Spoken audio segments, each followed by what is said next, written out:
arkama bakacağım diye arkama. Vallahi ben de var ya. Lan. Dur yere düşmüş. Var mı sıkıntı? Yok abi yok. Niye düştün burada? Hı? Niye düştün burada? Arkama bakacağım diye lan durdum. Lan abi ben de ABS'yi kapatmamışım. Rampa değmeye başlarım, fren yok. He?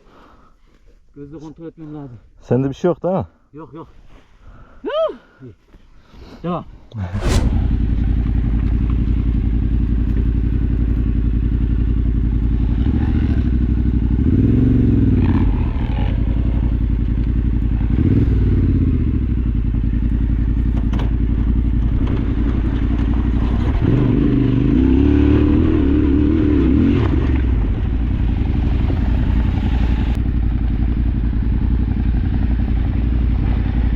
Hadi hiç vurdun mu şuradan? Bununla vurmadım. Neyse normal dibinde gelelim onun hatta. Sıkıntı yok. Benim lastik dümdüz olur. Baksana dümdüz oldu benim lastik. Vallahi gözüme de dik geldi ha.